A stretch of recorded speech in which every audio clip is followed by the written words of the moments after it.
بسم الله الرحمن الرحيم الحمد لله رب العالمين والعاقبة للمتقين والصلاة والسلام على سيد المرسلين نبينا محمد وعلى آله وصحبه أجمعين أما بعد আমাদের নিয়মিত ধারাবাহিক ক্লাস আমরা অবৈধ বরকত গ্রহণ বা তাবাররুক সম্পর্কে আলোচনা করে আসছি। এমন কিছুতে বরকত বিশ্বাস করা, এমন কিছু থেকে বরকত লাভ করা যেগুলো বরকতের নয়, বরকত হিসাবে শরিয়ার দলিল দ্বারা প্রমাণিত নয়, এমন সকল তাবাররুক বা বরকত গ্রহণ হচ্ছে বিদআত। এই বিদআতি বরকতগুলির প্রথম প্রকার সৎ লোক থেকে বরকত গ্রহণ, আমরা তার আলোচনা শুনেছি। বিদআতি বরকতের দ্বিতীয় প্রকার স্থান, পাত্র, সময় অর্থাৎ কাল, এগুলো থেকে বরকতের আশা করা বা বরকত গ্রহণ করা, যার সম্পর্কে কোনো দলিল নেই। এর প্রথম প্রকার আমরা গত সপ্তাহে পড়েছিলাম। বিশেষ এমন কিছু স্থান থেকে বরকত নেওয়া যে সকল স্থান বরকত হিসাবে প্রমাণিত নয়। আজকে ওই দ্বিতীয় প্রকারেরই একটি দ্বিতীয় উদাহরণ বা বিষয়, সেটি হচ্ছে গাছপালা, পাথর, পিলার, খাম্বা, থম কিংবা কূপ বা নদী বা ঝরনা, এরকম স্থান থেকে বা এরকম কিছু থেকে বরকত নেওয়া।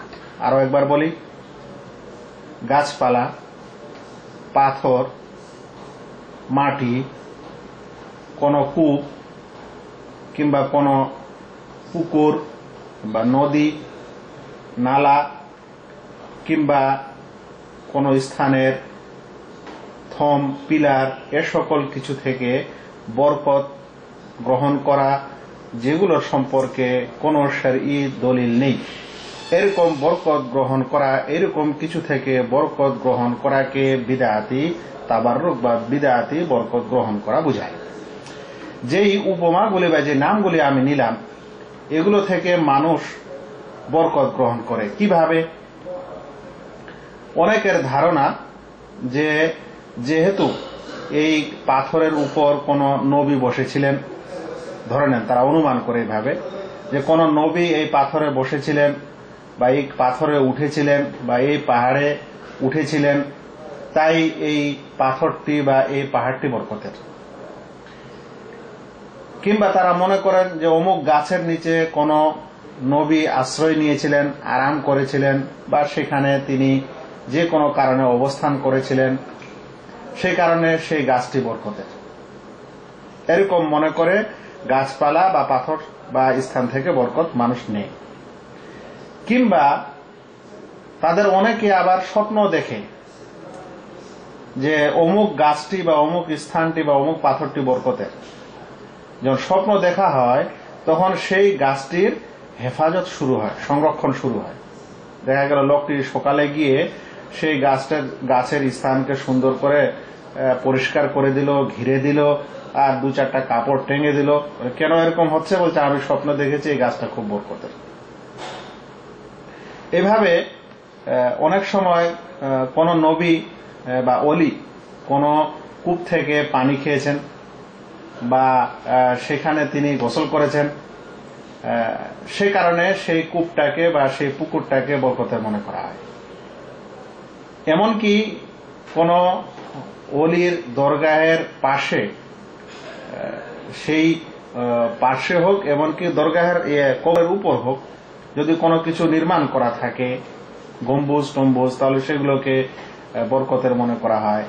যদি সেই অলির দরগাহের পাশে কোনো পুকুর থাকে, তো পুকুরের পানিকে তো বরকত মনে করা হয়, এমনকি ওখানকার মাছগুলোকেও মনে করা হয়, মাছকেও তো মনে করা হয়, এমনকি কচ্ছপগুলোকেও মনে করা হয়। আমি উদাহরণ দিচ্ছি না, শাহজালাল সাহেবের মাজারের দিকে লক্ষ্য করলে বুঝতে পারবেন। তো এ সকল কিছু হচ্ছে এমন স্থান বা এমন গাছপালা বা পাথর বা নদী নালা বা পুকুর পুষ্করণী এমন কিছু থেকে বরকত নেওয়া যেগুলোতে বরকতের কোনো প্রমাণ নেই। অনেক সময় আমরা পত্র পত্রিকায় পড়ি যে কোন এক ব্যক্তি স্বপ্ন দেখেছে। কি স্বপ্ন দেখেছে? যে অমুক জায়গার একটা নিম গাছ আছে বা কাঁঠাল গাছ আছে বা পাকুড় গাছ আছে বা বট গাছ আছে, সেই বট গাছ বা নিম গাছ থেকে এক ফোঁটা করে পানি পড়ছে। এখন কেউ ওই পানিটাকে বরকতের মনে করে পান করছে এবং ভিড় লেগে যাচ্ছে এক ফোঁটা পানি নেওয়ার জন্য, কারণ সেটা নাকি বরকতের পানি। তো এগুলো কিন্তু আমাদের সমাজে অহরহ হচ্ছে, যেটা আমরা দেখতে পাচ্ছি। এই জিনিসগুলো আমাদের অনেক সময় বিভ্রান্তে পড়ে যে এখন আমি কি করব। আমাদের গোটা গ্রামের মানুষ চলে গেল সেই গাছের কাছ থেকে গাছের পানি নিতে, বা অমুক পুকুর থেকে পানি নিতে, বা অমুক মাজারের কাছে যে মাছগুলি আছে সেগুলোকে সবাই ছুঁয়ে ছুঁয়ে খেতে দিচ্ছে, বরকতের মনে করেছে ইত্যাদি। তাহলে বিষয়টি আমাদের প্রয়োজন আছে। অনেক সময় এগুলোকে বাড়াবাড়ি করতে করতে এগুলোর ইবাদত করতে শুরু করে দেয় মানুষ। প্রথমত যদি এগুলোকে বরকতের মনে করে, অথচ এগুলোতে বরকত নেই, ইসলাম প্রমাণিত নেই, তাই তখন এটা বিদআতের পর্যায়ে আছে। কিন্তু মানুষ এগুলোর বিষয়ে যদি বাড়াবাড়ি শুরু করে, অতিরঞ্জন শুরু করে, তাহলে এক সময় এগুলো থেকে ভয় করবে। তাহলে দেখা যাবে যে তার আন্তরিক শিরক হয়ে যাচ্ছে। অনেক সময় এগুলোকে অতি ভক্ত করবে, অতি ভালোবাসবে অনেক বেশি, তখন আরেক ধরনের শিরক হতে পারে। অনেক সময় এগুলোর মধ্যে লাভ ক্ষতি করতে পারে স্বয়ং এই জিনিসগুলো, এই বস্তুগুলোই, তখন আবার বড় শিরকে পতিত হয়ে যায়। যাই হোক, তো এগুলো আমাদের দেশে বা আমাদের সমাজে অনেক স্থানে হয়ে থাকে। সেই কারণে আমাদের এই বিষয়টি ভালো করে জানা দরকার। আমরা বিষয়গুলির বিধান জানার পূর্বে একটি ঘটনা মনে পড়ে গেল, আমি না বলে আপনাকে পারছি না, না শুনিয়ে পারছি না। সেটি হলো যে আমাদের দেশে একটি চ্যানেল আছে, চ্যানেল আই। তাতে রমজান মাসে একজন নামি দামি বেদাতি আলেম, আমরা তাদেরকে বেদাতি বলছি, হয়তো তাদের কাছে সেটা বেদাতি নয়, খুব বড় আলেম, তিনি একটি প্রোগ্রাম পরিচালনা করেন যার নাম হচ্ছে কাফেলা। এরকম একটি প্রোগ্রাম এক দুইবার আমি দেখার সুযোগ পেয়েছিলাম, যে কোনো কারণে যে কোনো এক স্থানে ছিলাম, দেখেছিলাম। তাতে আমি একটি জিনিস ওই সময়ে যেটা শুনেছিলাম, 4-5 বছর আগে হবে ঘটনাটি, তো সেটা আমি আপনাদেরকে সামনে শোনাই। এই কারণে যে আমাদের এই দাসের সাথে সম্পর্ক আছে, ওই যে বললাম বরকতের কূপের সাথে সম্পর্ক আছে। চ্যানেল আয়ের সেই ভদ্র ব্যক্তি ফারুকি সাহেব, তিনি তার দলবল নিয়ে মদিনায়, দলবল বলা ভুল হবে, মানে তার চ্যানেলের যা কিছু প্রয়োজন একটা রিপোর্টার হিসাবে সেগুলোকে নিয়ে মদিনায় অবস্থান করছেন। মদিনা থেকে তিনি বদর যাচ্ছেন। ওই বদর যে স্থানে আল্লাহ রসুল সাল্লাল্লাহু আলাইহি সাল্লামের বা ইসলামের ইতিহাসের সবচেয়ে বড় যুদ্ধ হয়, সেই বদরে সে নিজের চ্যানেল এবং সবকিছু নিয়ে যাচ্ছে। গাড়ি থেকেই বদরকে দেখাচ্ছে যে, যাই হোক, বদরে ঢোকার পর প্রথমত দেখালো যে বদরে কিছু কাঁচা বাড়ি আছে, কাঁচা ইটের তৈরি, আমাদের দেশের মাটির বাড়ির মতো। উপরের ছাদগুলো খেজুরের গাছের বড়গা বলে, মানে খেজুরের গাছের পিলার এবং খেজুরের গাছ দিয়ে ছাদ দেওয়া হয়েছে, মাটির ছাদ। এরকম কিছু বাড়িঘর অবশিষ্ট, যেগুলো বাড়িতে এখন থাকা হয় না, অনেকটা ভেঙে গেছে, অনেকটা অবশিষ্ট অংশ আছে। সে সরাসরি বলে দিল যে এগুলো হচ্ছে সাহাবীদের বাড়িঘর। এই কথাটা বলার আমার এখানে ইচ্ছা ছিল না, কিন্তু তবুও বলছি। উনি কিভাবে বুঝলেন যে এটা সাহাবীদের বাড়িঘর? অথচ সৌদি আরবে এইসব বাড়িঘর, এই যে সৌদি বর্তমান ডেভেলপ হয়েছে আজ থেকে 60 বছর আগে প্রায়, এই যে তেলের খনি এবং সবকিছু এখানে আবিষ্কার বলতে পারেন যে আল্লাহ রাব্বুল আলামিনের যে মানে এদের উপর যে রহমত করেছেন, মাটির ভিতর থেকে তেল বা পেট্রোল যে দান করেছেন, এই ডেভেলপ হওয়ার আগে সৌদি আরবের সমাজের বাড়িঘর এরকম ছিল যে তারা কাঁচা ইট বা কাঁচা বালি, পাথর, মাটি এগুলো দিয়ে ঘর তৈরি করত। খেজুরের গাছেরই তাদের পিলার হতো এবং ওগুলো দিয়ে তারা ছাদ দিত। যখন ডেভেলপ হলো তখন এই বাড়িঘরগুলো মানুষ আর ব্যবহার না করে এখন পাকা বাড়িতে থাকছে। এই সকল বাড়ির বয়স খুব বেশি তো 60 থেকে 100 বছরের মধ্যে। এরকম বাড়িঘর খয়বরে আছে, এরকম বাড়িঘর এই যে বদরে আছে, এরকম বাড়িঘর এখনো কিছু শহরের প্রান্তে দেখা যায়। তিনি চট করে বলে দিচ্ছেন এগুলো সাহাবীদের বাড়ি। একটা মিথ্যা কথা, ইতিহাস জানে না বা জানার চেষ্টাও করে না, মানুষকে ধোকা দিচ্ছে যেগুলো সাহাবীদের বাড়ি। অতঃপর যে ঘটনাটা ঘটলো, এ সকল কিছু দেখার পর একটা স্থানে আসলো, এসে একটা কূপ দেখাচ্ছে।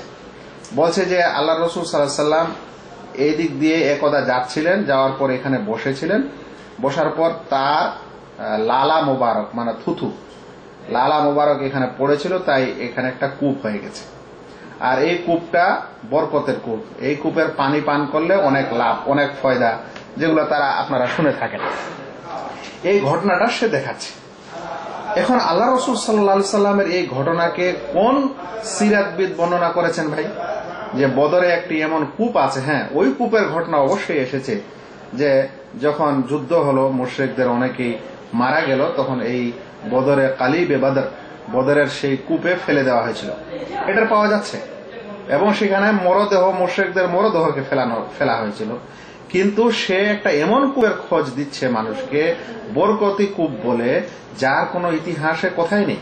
আচ্ছা, মজার বিষয় হলো এই যে এই কূপটা যে বরকতের, এই কথা যে বললো আল্লাহ রাসূল সাল্লাল্লাহু আলাইহি সাল্লামের লালা এখানে পড়েছিল বলে এটা কূপ হয়েছে এবং এটা বরকতের কূপ।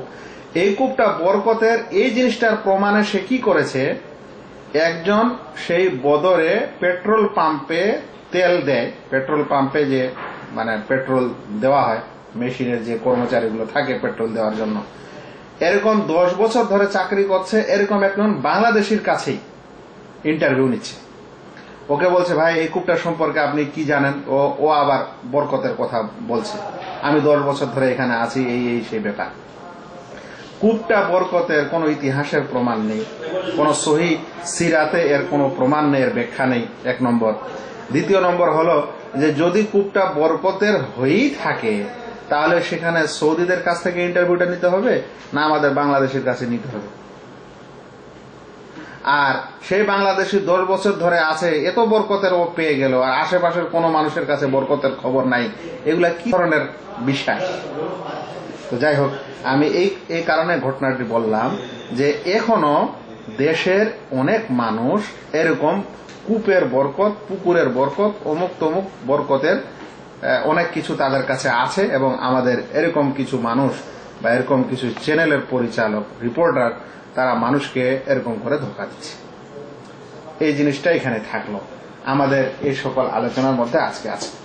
এখন এর বিধান জানতে হবে। এতে কোনো সন্দেহ নেই যে গাছ থেকে কোনো বরকত নেওয়া, কিংবা পাথর থেকে, কিংবা কূপ বা নদী নালা থেকে, যেমন এখনো গঙ্গা নদীকে অমুসলিমরা বরকতের মনে করে, তারপরে ওই নদীগুলোর উপর দিয়ে গেলে মানুষ পয়সা ফেলে দেয়। আমি নিজে দেখেছি ট্রেনে সফর করার সময় ওই সেতু পার হওয়ার সময় সেখানে পয়সা ফেলে দিচ্ছে, মানে সেটাকে তারা গঙ্গা মা বলে, মানে ভগবান মনে করে। তো যাই হোক, এরকম আমাদের দেশের দরগাহের চৌবাচ্চাগুলির ঘটনা, সেগুলোকে বরকতের মনে করছে আমাদের মুসলিমরা। তো এরকম কোন গাছপালা, কোন পাথর, মাটি, কিংবা কোন নদী পুষ্করণী বা কোন ঝরনা, এ সকল থেকে কোন প্রকারের বরকত নেওয়া, সেটা মুছে বা চুমু খেয়ে বা তাতে গোসল করে বা আরো যে কোনো প্রকারেই হোক না কেন, বরকত গ্রহণ করা হচ্ছে হারাম। বলতে পারেন বিদআত, আর প্রত্যেক বিদআতই হারাম। কারণ এখানে একটি তারা এমন বিশ্বাসের আবিষ্কার করছে যে বিশ্বাসের কোন সহিহ দলিল কিতাব এবং সুন্নতে নেই। এমন একটি ইবাদতের আবিষ্কার করছে যার শরীয়তে কোনো এর ভিত্তি নেই। আর এটা অনেক সময় যদিও প্রথমে শিরকের কারণ বা শিরকের বাহন, কিন্তু অনেক ক্ষেত্রে বড় শিরকে পরিণত হতে পারে। কিভাবে? যেমন একটু আগে বলছিলাম যে যদি সেগুলোকে বরকতের মনে করে, ছয় পানি পান করে আর কিছু করে, তাহলে তো বিদআত হলো, যেটা হারাম কাজ। কিন্তু যদি সেগুলোই বরকত দাতা এবং সেগুলো ভালো মন্দকারী বা লাভকারী ক্ষতিকারী বিশ্বাস করতে লাগে, তাহলে তখন বড় শিরক হয়ে যাবে। তাই এগুলো আহলে ইলম, জ্ঞানীদের, ইসলামী পণ্ডিতদের ঐক্যমত অনুযায়ী হারাম। আমি এই ঐক্যমতটির ব্যাখ্যা আপনাদের একটু পরে দিব। তার আগে শোনাই নবী মুহাম্মদ মুস্তাফা সাল্লাল্লাহু আলাইহি ওয়াসাল্লামের একটি হাদিস, যে হাদিসকে আবু ওয়াকিদ লাইসি বর্ণনা করছেন। তিনি বলেন, খারাজনা মা রাসূলিল্লাহ সাল্লাল্লাহু আলাইহি ওয়াসাল্লাম কিবালা হুনাইন। আমরা আল্লাহ রাসূল সাল্লাল্লাহু আলাইহি ওয়াসাল্লামের সাথে হুনাইনের দিকে বের হলাম, হুনাইন যেখানে যুদ্ধ হয়েছিল। ওয়া নাহনু হাদিসু আহদিন বিকুফরিন, আর আমরা নতুন নতুন মুসলিম ছিলাম। ওয়ালিল মুশরিকিনা সিদরাতুন ইয়াকুফুনা হাওলাহা ওয়া ইয়ানুতুনা বিহা আসলিহাতাহুম ওয়া আমতিআতাহুম। বলেন যে ওই হুনাইনের রাস্তায় মুশরিকদের একটি বড়ই গাছ, কুলের গাছ দেখতে পেলাম। তারা সেই কুলের গাছের নিচে বা আশেপাশে অবস্থান করত এবং নিজের হাতিয়ার, অস্ত্র শস্ত্র এবং নিজের মালপত্রগুলো সেই গাছে লটকে রাখত, টেঙ্গে রাখত। মানে নিজের অস্ত্র শস্ত্র এবং আসবাবপত্র টেঙ্গে দিত গাছে। তারা এটাকে বরকতের মনে করত। তারা ভাবতো এরকম করলে তাদের যুদ্ধে জয় হবে বা তাদের কিছু ভালো লাভ আছে, সেই কারণে মুশরিকরা এরকম করত। যখন মুশরিকদের এরকম করতে দেখলো সাহাবায়ে কেরাম, তখন আল্লাহ রসুল সাল্লাল্লাহু আলাইহি সাল্লামের সাহাবীগণ যারা নতুন নতুন মুসলিম ছিলেন, তারাও একটা বড়ই গাছ দিয়ে পাশ দিয়ে যাচ্ছিল। ফামারারনা বিসিদরাতিন ফাকুলনা ইয়া রাসূলুল্লাহ, তখন আল্লাহ রসুল সাল্লাল্লাহু আলাইহি সাল্লামকে তারা বললেন, ইজআল লানা যাতা আনওয়াতিন কামা লাহুম যাতা আনওয়াত, আমাদের জন্য একটা লটকানোর ব্যবস্থা করেন, যেমন তাদের জন্য যাতে আনওয়াত আছে, মানে বরকত নেওয়ার গাছ আছে, ওরকম একটা আমাদের জন্য করেন। ফাকাল সাল্লাল্লাহু আলাইহি ওয়াসাল্লাম, আল্লাহ রসুল বলেন, শুনেন, আল্লাহু আকবার। আল্লাহ রসুল আশ্চর্য, এখনো আরবের একটা নিয়ম, আশ্চর্য হলে বা আশ্চর্য কোনো কথা শুনলে বা কোনো মানে গর্জিত কথা শুনলে, যেটা ইসলাম বহির্ভূত, তারা তাকবীর দেন। তো আল্লাহ রসুল বলছেন, আল্লাহু আকবার, হাদা কামা কালাত বানু ইসরাইল, এটা তো এমনই কথা যেমন বানু ইসরায়েলের কথা ছিল, বানু ইসরায়েলের মতো কথা তোমাদের। বানু ইসরায়েল বলেছিল মুসা আলাইহিস সালামকে, কি বলেছিল? ইজআল লানা ইলাহান কামা লাহুম আলিহা, হে মুসা, আমাদের জন্য একটি ইলাহ করে দাও, মাবুদ নির্ধারিত করে দাও, যেমন তাদের ইলাহ বা মাবুদ রয়েছে। সূরা আরাফ 138 নম্বর আয়াত। তো তোমরা মুশরিকদের এই কার্যকলাপ দেখে আমাকে ওদের মতো বড়ই গাছ আর সেখানে মানে বরকত নেওয়ার স্থান করে দাও, ওদের মতো করতে হবে, এই কথা বলছো। তোমাদের এই কথা তো ওইরকমই যেমন বানু ইসরায়েল মুসাকে বলেছিল যে আমাদের জন্য মাবুদ উপাস্য করে নির্ধারণ করে দাও, যেমন তাদের জন্য মাবুদ আছে। অতঃপর আল্লাহ রাসূল সাল্লাল্লাহু আলাইহি ওয়াসাল্লাম বললেন, ইন্নাকুম কওমুন তাজহালুন, তোমরা অজ্ঞ কওম, অজ্ঞ সম্প্রদায়। লাতারকাবুন্না সানানা মান কানা ক্বাবলাকুম, তোমরা তোমাদের পূর্বের লোকের পদাঙ্ক অনুসরণ করবে। এই হাদিসটিকে ইমাম শাফি সুনান আল মাসুরায় বর্ণনা করেছেন।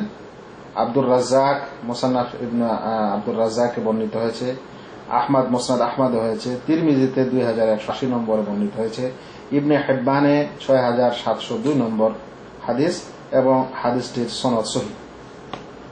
এখন কথা হলো এই যে সাহাবায়ে কেরামগণ কিন্তু আসলে কোনো উপাস্য বা মাবুদ নির্ধারণ করার কথা বলেননি, ওটা নির্ধারণ করেছিল বানু ইসরাইল। কিন্তু সাহাবায়ে কেরামদের এই কাজটি যে একটা বড়ই গাছ, একটা কুলের গাছ নির্ধারণ করেন, যে কুলের গাছের নিচে আমরা স্থান নেব, আমাদের আসবাবপত্র সহ হাতিয়ার অস্ত্র শস্ত্রগুলোকে সেখানে টেঙ্গে রেখে বরকত নিব, এই কাজটাকে আল্লাহ রাসূল সাল্লাল্লাহু আলাইহি সাল্লাম মুসা আলাইহিস সালামের সম্প্রদায়ের কাজের সঙ্গে তুলনা করলেন। অথচ মুসা আলাইহিস সালামের সেই কওমের কাজের চেয়ে তাদের এই বিশ্বাসটা বা এই কাজটা কম দরজার ছিল, কম মানের ছিল, মানে এটা ছোট শিরকের পর্যায়ে ছিল।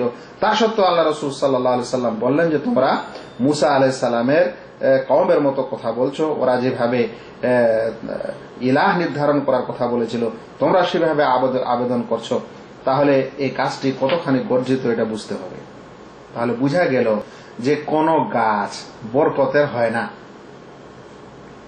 যতক্ষণ পর্যন্ত আল্লাহ রাসূল সাল্লাল্লাহু আলাইহি সাল্লাম না বলেন বা শরিয়া না বলে যে অমুক গাছটা বরকতের। কিছু গাছের বরকত ফল দ্বারা হতে হয়। একটি গাছ লাগিয়েছেন, ফল হয়েছে, ফল খাচ্ছেন, বেশি ফল হচ্ছে, এটা বরকতের। কিন্তু গাছটা স্বয়ং বরকতের, ওকে মুছতে হবে, ওকে মুছে মুছে লাগাতে হবে, ওকে বরকতের মনে করে ছুঁতে হবে, ওটাতে কোনো জিনিস আপনার শরীর টাচ করলে, আপনার কোনো জিনিস লাগিয়ে রাখলে বরকত আসে, ট্রান্সফার হয়, এগুলোই হচ্ছে এমন আকীদা, এমন বিশ্বাস যেগুলো হচ্ছে বিদআতি ও হারাম বিশ্বাস। আমরা একটু আগে বলছিলাম যে আহলে ইলমদের ঐক্যমত রয়েছে যে এরকম করা হারাম। শেখুল ইসলাম ইবনে তাইমিয়া তিনি ইক্তিদাউস সিরাতাল মুস্তাকিম 808 পৃষ্ঠা এবং 809 পৃষ্ঠায় বলছেন। অথচ বিদআতিরা শেখুল ইসলাম ইবনে তাইমিয়ার নাম শুনলে তাদের শরীরে জ্বর চলে আসে, কারণ তিনি বিদআতের অনেক খণ্ডন করেছেন এবং এই সকল খণ্ডনের কারণে তাদের এরকম বরকত নেওয়ার এবং শিরকের অনেক আড্ডা ও আখড়া নষ্ট হয়েছে। সেই কারণে তাকে ভালোবাসেন না। আমরা তার সুন্দর কথাগুলি শুনি।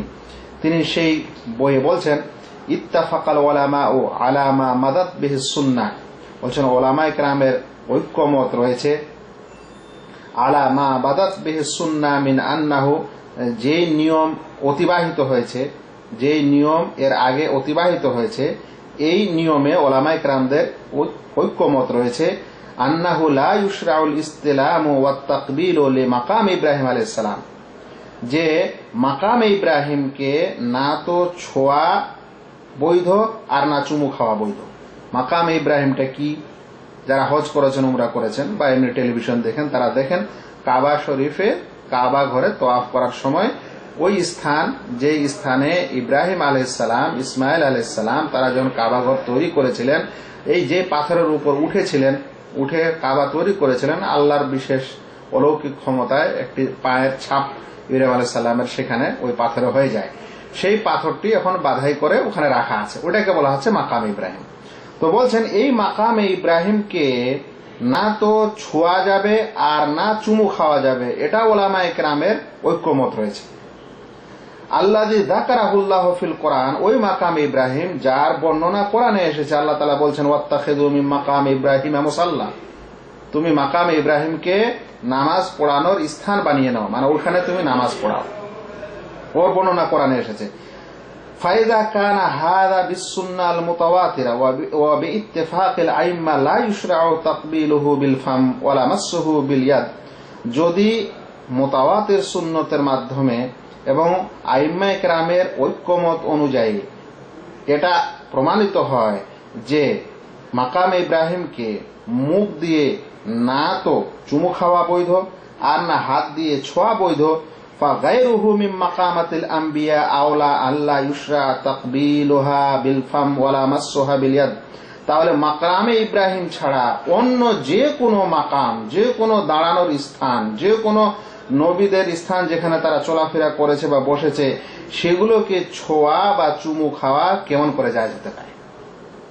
মাকামে ইব্রাহিম যেটার বর্ণনা কোরআনে এসেছে, আল্লাহ রাসূলকে আদেশ হয়েছে, সেটাই যদি, মানে যেখানে ইব্রাহিম আলাইহিস সালামের পায়ের ছাপ রয়েছে, সেটাতে যদি চুমু খাওয়া না যায় বা ছোঁয়া বৈধ না হয়, তাহলে অন্যান্য পাথরগুলো কিভাবে হতে পারে?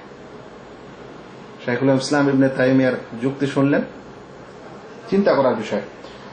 তিনি বলছেন ফাইনাল মাকান আল্লাযী কানা নবী সাল্লাল্লাহু আলাইহি ওয়াসাল্লাম ইউসাল্লি ফিল মাদিনা আন-নববিয়্যা দাইমান, বলছেন সেই স্থান যাতে আল্লাহ রাসূল সাল্লাল্লাহু আলাইহি ওয়াসাল্লাম সব সময় মদিনা নববিতে নামাজ পড়তেন, মানে মসজিদে নববী ছাড়া তিনি যে বাড়িতে বা আরো কোথাও যে নামাজ পড়েছেন, যে কোনো জায়গায় রাস্তাঘাটে, লাম ইয়াকুন আহাদুন মিনাস সালাফ ইয়াসতালিমুহু ওয়া লা ইয়াকবালু, কোন সালাফ থেকে এটা প্রমাণিত নয় যে তারা সেটাকে ছুঁতেন বা চুমু খেতেন। ওয়ালাল মাওয়াদি আল্লাতী সাল্লা ফিহা বিমাক্কা ওয়া গায়রিহা, আর না সেই সকল স্থানে যেখানে তিনি নামাজ পড়েছেন, মক্কা বা মক্কা ছাড়া অন্য স্থানে। ফায়দা কানাল মাওদি আল্লাযী কানা ইয়াতাউহু বিকদামাইহি আল কারিমাতাইন তাহলে তিনি সাল্লাল্লাহু আলাইহি সাল্লাম তার দুই পা মোবারক দিয়ে যে সকল জায়গায় চলেছেন সেখানে যদি নামাজ পড়া বৈধ না হয়, সেটা যদি ছোঁয়া বৈধ না হয়, চুমু খাওয়া বৈধ না হয়, ফাকাইফা বিমা ইউকাল ইন্না গায়রাহু সাল্লা ফিহা আও ফিহি আও নাম আলাইহি, তাহলে সে সকল স্থান ছাড়া অন্য স্থানের সম্পর্কে কিভাবে বলা হবে যে সেখানে তিনি নামাজ পড়েছেন বা সেখানে তিনি ঘুমিয়েছেন, আর সেই জায়গাগুলোকে বরকতের মনে করে এখন সেগুলোকে ছোঁয়া হবে বা বরকত নেওয়া হবে? এটা কিভাবে হতে পারে? কখনোই হতে পারে না। তাহলে আমাদের কাছে যে কথাটি স্পষ্ট হলো এতক্ষণের সেটি এই যে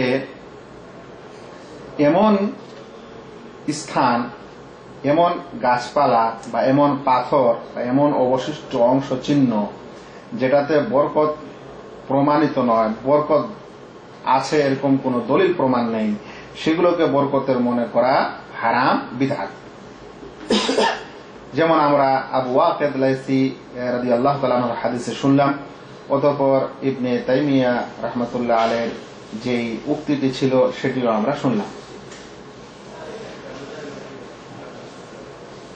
এখন মনে রাখা দরকার যে ইসলাম ধর্মে এমন কোন পাথর নেই যেটাকে ছোঁয়া বা চুমু খাওয়া খেলে বরকত হিসাবে ছুঁতে বলা হয়েছে বা চুমু খেতে বলা হয়েছে। মাকাম ইব্রাহিমের সম্পর্কে শুনলেন, নাই। এখন বাকি থাকলো একটি, সেটি হলো হাজরে আসওয়াদ। মাকামে ইব্রাহিম সম্পর্কে শুনলেন, যার এত কিছু বর্ণনার পরও সেটাতে ছোঁয়া যাবে না এবং সেটাতে বরকত নেওয়া যাবে না। যেটা থেকে বরকত নেওয়া যায় বা ছুঁতে হয় সেটা হলো দুটি জিনিস গোটা ইসলামের ইতিহাসে। একটা হলো হাজরে আসওয়াদ, আর একটা হলো রুকনে ইয়ামানিকে ছোঁয়া। হাজরে আসওয়াদকে ছোঁয়া বা চুমু দেওয়া, আর রুকনে ইয়ামানিকে শুধু ছোঁয়া। রুকনে ইয়ামানি হলো কাবা ঘর চার কোণের। হাজরে আসওয়াদ যেই কোণে আছে লাগানো, সেই কোণের পূর্বের কোণটি, ওটাকে বলা হয় রুকনে ইয়ামানি। তো রুকনে ইয়ামানি ওই কোণাটা ছোঁয়া সুন্নত, বৈধ, আল্লাহ রাসূল সাল্লাল্লাহু আলাইহি ওয়াসাল্লাম ছুঁয়েছেন। আর হাজরে আসওয়াদকে আল্লাহ রাসূল সাল্লাল্লাহু আলাইহি ওয়াসাল্লাম চুমু খেয়েছেন, ছুঁয়েছেন, না ছুঁতে পারলে ইশারা করতে বলেছেন। তো এখন এই যে হাজরে আসওয়াদকে চুমু খেতে হয় বা ছুঁতে হয়, এটা তাহলে কি হলো? এটা কি জিনিস? অন্যগুলা তো হলো না। প্রথম কথা হলো যে হাজরে আসওয়াদকে ছোঁয়া বা চুমু খাওয়া বা রুকনে ইয়ামানিকে ছোঁয়া, এটা হচ্ছে আল্লাহ তাআলার ইবাদত করা। এই পাথরটির ইবাদত না, এই পাথরটি থেকে বরকত না, বরং কি এটা আল্লাহ রাসূল সাল্লাল্লাহু আলাইহি সাল্লামের সুন্নত, যে তিনি এইভাবে করেছেন তাই আমরা করছি, এবং এরকম করে আল্লাহর ইবাদত করা। এরকম নয় যে সেটা আমি ছুবো বা চুমু খাবো আর আমার মধ্যে বরকত চলে আসবে, এরকম না। বরং এটি একটি নিয়ম ইবাদত করার, যেটা আল্লাহ রাসূল সাল্লাল্লাহু আলাইহি সাল্লাম আমাদের শিখিয়ে দিয়েছেন, তাই আমরা এটা করছি, বরকতের আশায় না। এই কারণে উমর রাদিয়াল্লাহু তাআলা আনহু যখন এই হাজরে আসওয়াদকে চুমু দেওয়ার সময় এসেছিল, তখন তিনি বলছেন, ইন্নী লা আ'লামু আন্নাকা হাজার লা তাদুররু ওয়া লা তানফা, আমি জানি তুমি পাথর, তুমি লাভ করতে পারো না, ক্ষতিও করতে পারো না। তাহলে স্বয়ং এই পাথরটি হাজরে আসওয়াদ মানুষের লাভ ক্ষতি করতে পারে না। তখন কি বলছেন, ওয়ালা আন্নী রাআইতু রাসূলুল্লাহ সাল্লাল্লাহু আলাইহি ওয়াসাল্লাম ইউকাব্বিলুকা মা কাব্বালতু, আমি যদি আমার রাসূল সাল্লাল্লাহু আলাইহি ওয়াসাল্লামকে চুমু খেতে না দেখতাম তাহলে তোমাকে চুমু দিতাম না। হাদিসটিকে ইমাম বুখারী এবং মুসলিম বর্ণনা করেছেন। তাহলে সাহাবায়ে কেরাম বা ওমর রাদিয়াল্লাহু তাআলা আনহুর মতো ব্যক্তিত্ব, তিনি কি মনে করেন যে হাজরে আসওয়াদ লাভ ক্ষতি করতে পারে না, এখানে চুমু দিলে মানে আমাদের বিশেষ কিছু লাভ হয়ে যাবে তা না।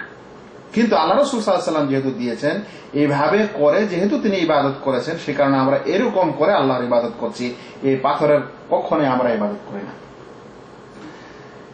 এই বিষয়টি শেষ হওয়ার পর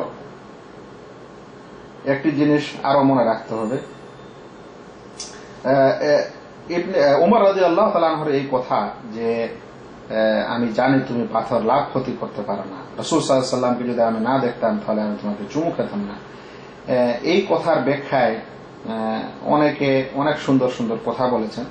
তার মধ্যে একজন লেখক বলছেন, ফিহি ইশারা ইলা আন্না হাদাল আমর তাআব্বুদি ফানাফাল, বলছেন উমর রাদিয়াল্লাহু তাআলা আনহুর কথায় ইশারা মিলে যে এটা একটা তাআব্বুদি আদেশ, তাই আমরা করি। আর এর কারণ কি আমরা জিজ্ঞাসা করব না। তাআব্বুদি আদেশ কি, মানে ইবাদতের একটি আদেশ, ওর হিকমত ওর কারণ কি আমরা জানি না। যেমন উটের গোস্ত খেলে অজু ভেঙে যায়, তাই অজু করতে হবে। তো এটাকে বলা হয় যে একটি এমন বিষয় যেটা তাআব্বুদি মানে ইবাদতের আদেশ, এরকম করাটা ইবাদত, কারণ কি জানি না। তাই হজরে আসওয়াদকে চুমু খেতে বলেছেন আল্লাহ রাসূল সাল্লাল্লাহু আলাইহি ওয়াসাল্লাম, এটা একটা তাআব্বুদি আদেশ, ইবাদত করার আদেশ, কিন্তু কেন এটা তিনি জিজ্ঞাসা করেননি। বলছেন উমর রাদিয়াল্লাহু আনহু কথা, এটা বোঝা যায়। ওয়া ইমাউন ইলা তাওহীদ আল হাকিকি আল্লাযী আলাইহি মাদারুল আমাল, এবং বলছেন যে এতে ইশারা আছে সত্যিকারে তাওহীদের, যার উপর আমল হয়েছে বা আমল হচ্ছে।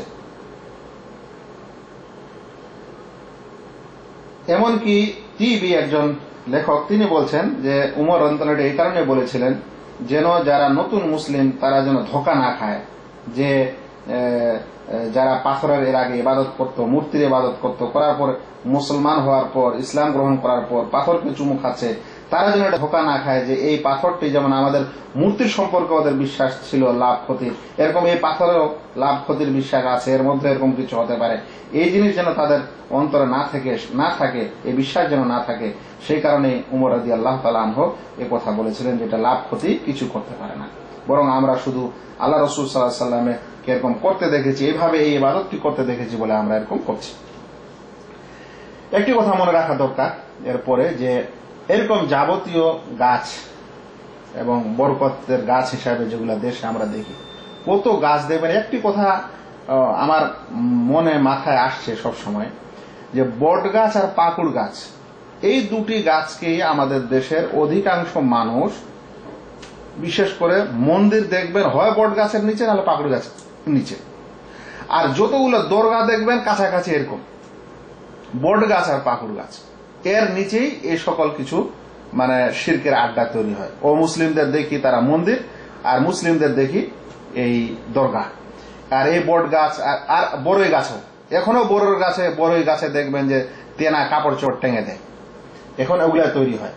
তো এরকম গাছ যদি যেগুলোতে মানুষ বরকত নিতে শুরু করে, মানুষের ক্ষমতা থাকলে যেন সেই গাছ কেটে দেয়। আর যদি রাষ্ট্রপ্রধান হয় মুসলিম, তাহলে তাদের উপর এরকম গাছগুলো কাটা লাজেম, ওয়াজিব।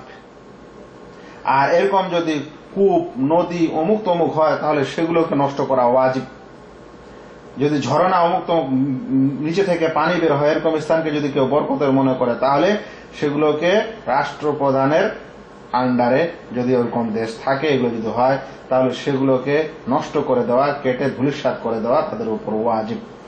আর যদি ব্যক্তিগত মানুষ তার নিজের কোনো ক্ষমতা থাকে, যে ওই জায়গাটা তার, ওখানে একটা গাছ ছিল, মানুষ পূজা শুরু করেছে, তাহলে সে সেই গাছ কেটে দিবে। এটা হলো ব্যক্তি মালিকানায় যদি কারো কিছু ক্ষমতা থাকে, তাহলে সে সেটা করবে।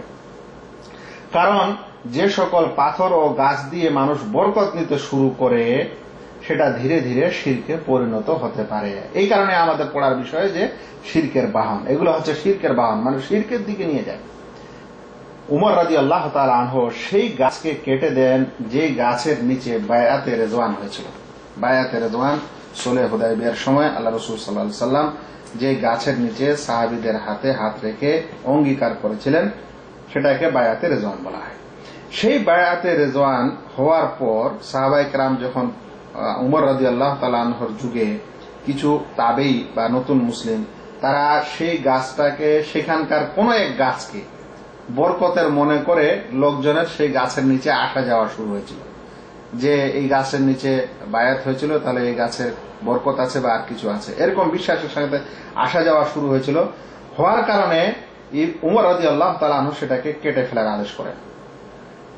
ইবনু আবি শায়বা দ্বিতীয় খণ্ড 375 পৃষ্ঠা, ইবনু সাদ দ্বিতীয় খণ্ড 100 পৃষ্ঠা, ইবনু ওয়াদ্দাহ 105 পৃষ্ঠা। আর নাফে মাওলা ইবনে উমর রাদিয়াল্লাহু তাআলা আনহু মাওলা নাফে থেকে বর্ণিত, বালাগা উমর ইবনে আল খাত্তাব আন্না নাসান ইয়াতুনা শাজারা, উমর ইবনে আল খাত্তাব কাছে এই সংবাদ আসলো যে কিছু মানুষ ওই গাছের কাছে আসে, আল্লাতি বুইয়া তাহতাহা, যার নিচে বায়াত গ্রহণ করা হয়েছিল, অঙ্গীকার নেওয়া হয়েছিল। ফা আমারা বিহা ফাকুতিআত, তিনি আদেশ করেন সেটি কেটে ফেলা হয়। ইবনে হাজার শাফিঈ ফাতহ 7ম খণ্ড 446 পৃষ্ঠায় বর্ণনা করেছেন। কিন্তু অন্য ঘটনা এসেছে যে সেই গাছটিকে তারা কোন গাছের নিচে বায়াত করেছিল, সাহাবায়ে কেরাম যখন পরের বছর বা তারপরে যখন ওদিক দিয়ে ফিরে আসছিলেন তখন তারা নির্ণয় করতে পারছিলেন না, নির্ণয় করার মতো কিছু তারা পাচ্ছিলেন না। বলা হয়েছে যে রাজা'না মিনাল আমিল মুকবিল ফামাজতামা মিন্না ইসনান আলা শাজারা আল্লাতী বায়ানা তাহতাহা, বলছেন যে ওখানে অনেকগুলো গাছ ছিল, কোন গাছের নিচে বয়াত হলো সেটা বোঝা যাচ্ছিল না। আল্লাহর রহমতে মানুষকে ওটা ভুলে দেওয়া হয়েছিল। কিন্তু উমর রাদিয়াল্লাহু তাআলা আনহুর যুগে যে কাটতে আদেশ করা হলো সেটা কিছু মানুষ অহেতুক বিনা কারণে যে কোনো একটা গাছকে সেই গাছ মনে করে বসেছিল, বসার পর এরকম ওই গাছের নিচে বরকতের আশে আসত। আজকের আলোচনার সারাংশ, ছোট্ট আলোচনা, সংক্ষিপ্ত হবে, খুবই ভালো, যে কোনো গাছপালা এবং পাথর আর এভাবে নদী ও কূপ বা দরগা বা দরগাহের উপর মাজার বা কবর বা দরগা ও মাজারের কাছে যে সকল প্রাণী থাকে, যেটা ঝর্ণা থাকে, চৌবাচ্চা থাকে, মাছ থাকে, গাজর মাছ থাকে, কচ্ছপ থাকে, আর কিছু থাকে, এরকম সমস্ত কিছুতে বরকত নেই। তাই যারা এগুলোকে বরকতের মনে করে, এগুলোকে ছয় বা খেতে দেয় বা কল্যাণ, এদেরকে কিছু ভালো করলে কিছু লাভ হয়, এগুলো সব বিদআত।